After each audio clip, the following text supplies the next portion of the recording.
Hello everyone, स्वागत है एक न्यू वीडियो में। आज का डेट है 6 मार्च 2024। चलिए देख लेते हैं आज कौन सा ट्रेड दिया गया और किस बेस पे दिया गया। सबसे पहले हम लोग निफ्टी को ऑब्जर्व करेंगे क्योंकि हमारा ट्रेड भी निफ्टी में ही दिया जाता है। ठीक, तो यहाँ पर देखेंगे हम लोग किस बेस पे ट्रेड दिए थे। ठीक, देखिए सबसे पहले मार्केट में क्या हुआ। मार्केट जो कल क्लोजिंग था उसके नीचे कहीं ना कहीं ओपन हुआ और यहाँ से देखेंगे तो यहाँ से थोड़ा सा फॉल भी दिखाया।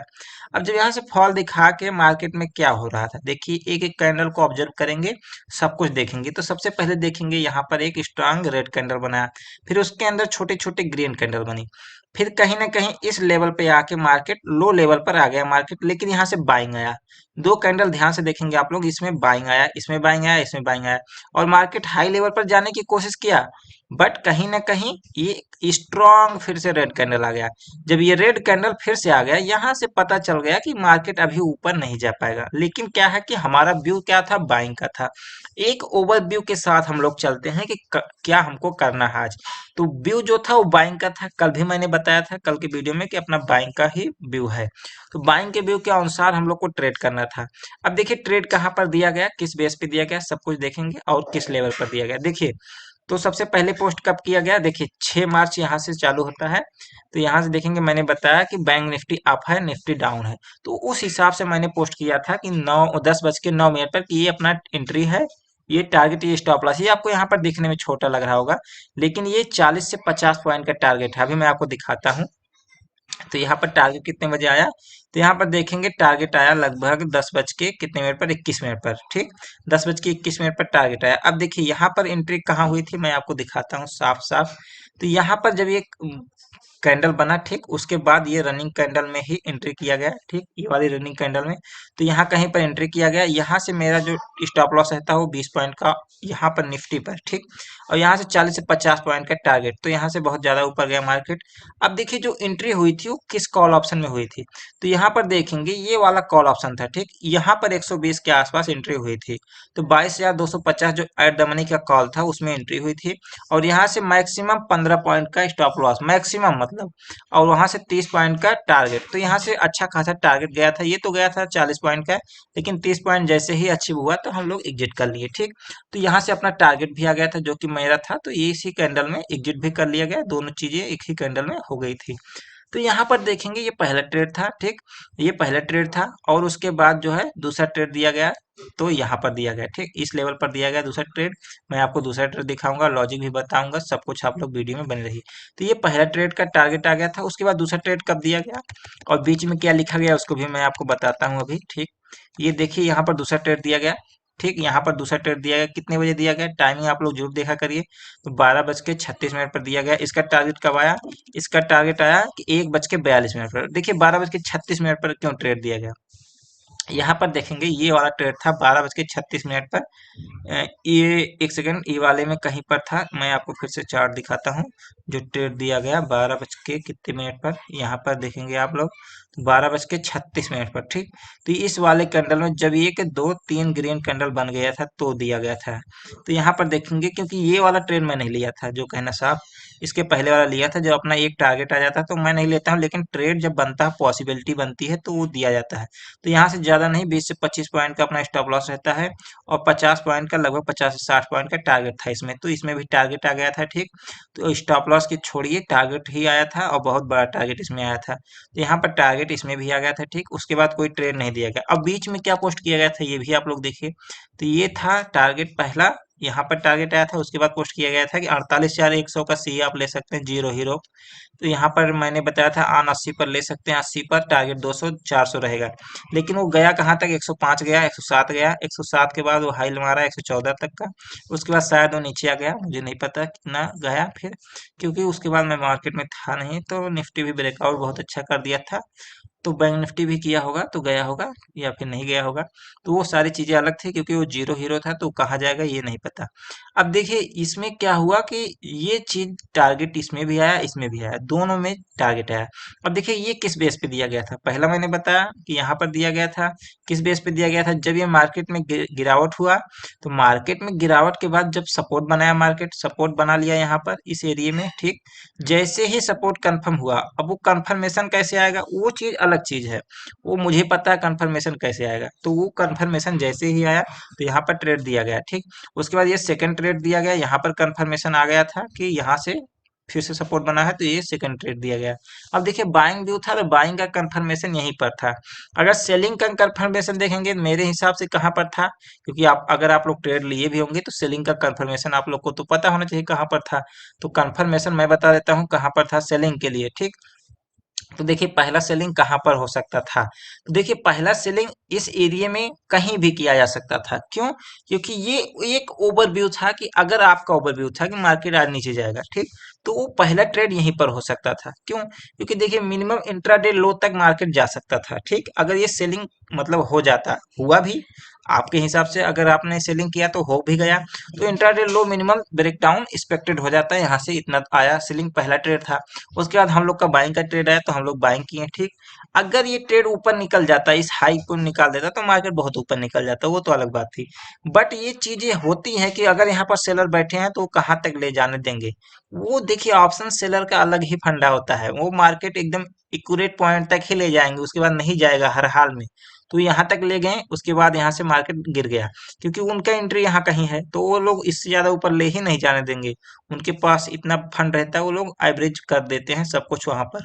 तो इसके बाद मार्केट फिर गिरा। अब देखिए दूसरा ट्रेड अगर सेलिंग के लिए आपको फिर से लेना था, देखिए आपका ओवरव्यू सेलिंग होनी चाहिए, तभी आप लोग लेंगे, क्योंकि दोनों ओवरव्यू रख के काम नहीं किया जा सकता है। ओवरव्यू एक ही होना चाहिए, या तो बाइंग या तो सेलिंग। अब देखिए यहाँ पर सेलिंग कब फिर आ सकता था, देखिए यहाँ पर बाइंग आया है, 3 कैंडल, फिर से यहाँ पर क्या आया कि एक रेड कैंडल आया, जो कि बड़ी रेड कैंडल थी। इसके बाद यहाँ पर फिर से आपका सेलिंग हो सकता था, ठीक। वैसे अगर मेरे हिसाब से परफेक्ट सेलिंग देखेंगे, तो परफेक्ट सेलिंग का मार्केट आज था ही नहीं, क्योंकि जो लेवल मिलना चाहिए हाई लेवल पे सेलिंग, या तो एकदम लो लेवल पर सेलिंग या तो एकदम हाई लेवल पर सेलिंग, दो चीजें होती है। लो लेवल पर सेलिंग कब किया जाता है, जब मार्केट में एकदम कंफर्मेशन हो कि मार्केट आज गिरेगा ही गिरेगा, तो लो लेवल पर सेलिंग किया जाना चाहिए। नहीं तो अगर सेलिंग करना तो हाई लेवल पर ही सेलिंग किया जाना चाहिए। तो हाई लेवल पर सेलिंग कहाँ किया जा सकता था, बस एक ही यहाँ पर ट्रेड था, यहाँ पर, ठीक। अब यहाँ पर पहला ट्रेड था कि यहीं से सेलिंग कर दिया जाए तो ठीक है। वरना क्या है कि अब मार्केट में यहाँ सपोर्ट बन गया। अब देखिए कुछ लोग कहेंगे ये सपोर्ट ब्रेक डाउन करेगा तो हम लोग सेल करेंगे। यहाँ पर आपने सपोर्ट ब्रेक डाउन किया, जैसे ही एक कैंडल आया फिर से 3 कैंडल रेड बना, ग्रीन बना दिया, फिर थोड़ा नीचे आया फिर से खींच ले गया मार्केट ऊपर, तो कहाँ सेलिंग करेंगे भाई आप। इसीलिए कहते हैं एक ओवरव्यू बनाइए, उस हिसाब से जो पहला ट्रेड मिले, ध्यान से समझिए, उस केस में जो पहला ट्रेड मिले उसी को आप लोग करिए, या तो स्टॉप लॉस या तो टारगेट। जैसे आपका सेलिंग ओवरव्यू है, ठीक। अब देखिए कंफर्मेशन कब आया इसमें सेलिंग के लिए, जब ये यहाँ से एक ग्रीन कैंडल रेड कैंडल बनाया, ठीक। एक रेड कैंडल बनाया बड़ा वाला, यहाँ से कंफर्मेशन आ रहा थी अब सेलिंग में जा सकता है मार्केट कुछ ना कुछ। तो ये वाला कैंडल तो बता दिया कि सेलिंग में जा सकता है, लेकिन कब करेंगे, कम से कम ये जो दो रेड कैंडल बनाया है, ठीक, यहाँ से जो बाइंग आई है नीचे से कम वहां तक का टारगेट तो रहेगा, लेकिन एंट्री कहाँ रहेगा, कम से कम यहाँ तक का टारगेट। अब देखिए जैसे ही इसका लो ब्रेक किया तो एंट्री हो गया, यहाँ हाई का स्टॉप लॉस। अब मिनिमम इतना तो आपका टारगेट रहना चाहिए, या फिर उससे ज्यादा मिल जाए तो ठीक है, जैसे कि ज्यादा भी मिला। तो ये सारी चीजें होती है, आपका ओवरव्यू किस डायरेक्शन में है। जैसे मेरा ओवरव्यू था बाइंग के लिए, तो मैं बाइंग का ट्रेड दिया, और भी दो दो ट्रेड दिया, दोनों चला। तो ये सारी चीजें होती है। तो सेलिंग का भी ओवरव्यू है अगर आपका, तो पहला यहाँ पर सेलिंग हो सकता था, दूसरा यहाँ पर सेलिंग। अब यहाँ पर कितना मिला वो आपकी बात है, यहाँ पर टाइम बिता दिया, आप फिर गिरा तो कितना मिला वो अपना फंडा है, आपको पता होना चाहिए कितना मिला। लेकिन अगर मेरा बाइंग का व्यू है, मुझे पता है कि हाँ मुझे कितना मिला। यहाँ पर मैंने एंट्री किया, यहाँ से 30 पॉइंट 40 पॉइंट गया ऑप्शन मेरा, जो कि एट द मनी था। इन द मनी होता तो और जाता। तो वो सारी चीजें आपको देखना पड़ेगा कि हाँ कितना मिला। अब देखिए यहाँ से फिर से एंट्री किया गया, हाई लेवल पर ही हम लोग एंट्री किए थे फिलहाल, क्योंकि कंफर्मेशन तो चाहिए, कंफर्मेशन आया इस लेवल पर, लेकिन एंट्री यहाँ पर किया गया। तो यहाँ पर एंट्री करने के बाद यहाँ से काफी अच्छा मोमेंटम मिला, जो कि बहुत ही अच्छा गया मार्केट ऊपर। तो आप कितना होल्ड कर सकते हो वो आपके ऊपर है। लेकिन अगर ओवरव्यू ही गलत हो जाए, जैसे मान लीजिए मेरी एंट्री यहाँ पर होती, ठीक, मैं यहाँ पर एंट्री करता, फॉर एग्जाम्पल यहाँ पर जो अपनी एंट्री हुई थी ये, यहाँ पर एंट्री होता और यहाँ से तुरंत मार्केट गिर जाता, फॉर एग्जाम्पल यहाँ से तुरंत मार्केट गिर जाता और इस लो को ब्रेक कर देता। तो यहाँ पर ओवरव्यू ही गलत हो गया अपना, कि हम लोग बाइंग के लिए गए लेकिन ओवरव्यू ही गलत हो गया। यहाँ से मार्केट सेलिंग में बहुत ज्यादा गिर गया, तो मार्केट भी उस हिसाब से गिरता, बहुत ज्यादा मार्केट गिर जाता आज। लेकिन जब यहाँ पर सपोर्ट बना लिया, मार्केट का ओवरव्यू सही हुआ तो मार्केट में टारगेट भी आ गया। तो ये सारी चीजें होती हैं। आपका ओवरव्यू तो बनाइए, ओवरव्यू बनाने के बाद उस पर काम कीजिए, काम करिए तो रिजल्ट अपने आप मिलेगा, क्योंकि आप काम करेंगे तो आपको पता होगा कि हाँ यहाँ पर स्टॉप लॉस है, यहाँ पर मेरा टारगेट है। दोनों में से एक ना एक चीज आएगा ही आएगा। तो या तो स्टॉप लॉस आएगा बंद कर दिए, या तो टारगेट आए तभी बंद कर दिए।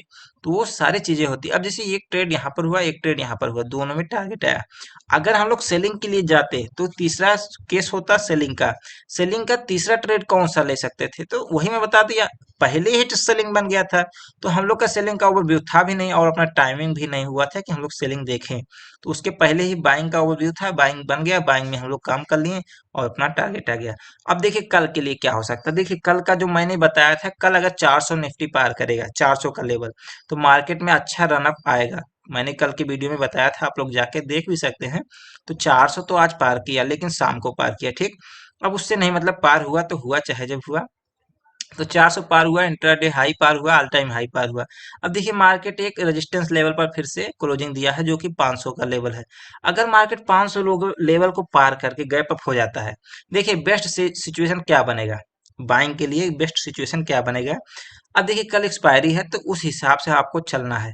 देखिए बेस्ट सिचुएशन क्या बनेगा कि अगर मार्केट गैप डाउन ओपन हो, ठीक, पहली बात गैप डाउन ओपन हुआ, यहाँ पर टाइम बिताया और फिर बाइंग के लिए जाने लगा, तो वहां से हम लोग देख के केस अपना डिसाइड कर लेंगे बाइंग के लिए जाना है कि नहीं। वैसे तो बाइंग का ही करना है, लेकिन अगर गैप अप हो गया तो थोड़ा सा वहां पर कंफ्यूजन बन जाएगा। जैसे यहाँ गैप अप हुआ, यहाँ से ऊपर जा रहा है, तो रेजिस्टेंस कहीं पर बनाएगा, तो वहां से हम लोग सेलिंग भी कर सकते हैं। क्योंकि ये केस भी बन सकता है, क्योंकि मार्केट नीचे से बहुत अच्छा रनअप किया है, तो सेलिंग का भी केस बन सकता है। ये चीजें आप लोग समझिए। मार्केट के मूव के हिसाब से हम लोग देखेंगे। अगर मार्केट में इतना अच्छा रनअप आया है, तो मार्केट कुछ ना कुछ रिट्रेसमेंट अभी बाकी है। तो रिट्रेसमेंट कहीं से भी आ सकता है, तो गैप अप हो जाएगा, थोड़ा ऊपर भी जाएगा, तो रिट्रेसमेंट के लिए एक अच्छा वो बन जाएगा ट्रेड, ठीक। जहां से रेजिस्टेंस लेगा वहां से हम लोग रिट्रेसमेंट को ट्रेड कर सकते हैं। तो हो सकता है कल मैं रिट्रेसमेंट वाला ट्रेड लूं, और आपको पोस्ट भी किया जाएगा। तो ये सारी चीजें हैं। अगर साइडवेज ओपन हो जाएगा, तो यहाँ से मार्केट जिधर भी डायरेक्शन दिखाएगा, तो यहाँ ज्यादा कंफर्मेशन चाहिए। देखिए साइडवेज मार्केट में ज्यादा कंफर्मेशन हमेशा चाहिए होता है। लोग समझते नहीं। जैसे कुछ लोग बताएंगे यहाँ पर मार्केट रुका है, अगर नीचे पार करेगा नीचे का लेना है, ऊपर पार करेगा ऊपर का। ये सारी चीजें ना केवल कहने के लिए होती हैं, वो काम नहीं करती हैं बहुत ज्यादा। एक आध दिन कर देंगी, हर दिन जो है अपना नुकसान ही कराओगे। क्योंकि देखिए ये क्या होता है ना, एक ओवरव्यू बन जाता है लोगों का कि यहाँ से निकलेगा तो इधर ही जाएगा, ऐसा कुछ नहीं है। यहाँ पर देखेंगे साइडवेज टाइप का हुआ, पहले नीचे ले जाने की कोशिश किया, नहीं ले जा पाया, फिर ऊपर गया, नहीं ले जा पाया, फिर नीचे आ गया। तो ये कैसे आप डिसाइड कर सकते हैं साइडवेज होगा तो किधर जाएगा। यहाँ पर साइडवेज हुआ, नीचे गया, एक दिन तो चला गया, ठीक है, कोई बात नहीं। और केस देखेंगे आप लोग, यहाँ पर साइडवेज हो रहा था, साइडवेज हो रहा था, ऊपर गया, कितना ऊपर जा पाया, कुछ नहीं जा पाया, फिर से नीचे आ गया। तो ये सारी चीजें छोड़िए, अपने लेवल पर काम कीजिए, और जैसे ही आपको ट्रेड मिले उस हिसाब से ट्रेड करिए। साइडवेज वगैरह और सारी चीजें को छोड़िए कि किधर जाएगा, वो पहले से डिसाइड नहीं होता है कुछ भी। चलिए मिलते हैं नेक्स्ट वीडियो में, तब तक के लिए देखते रहिए।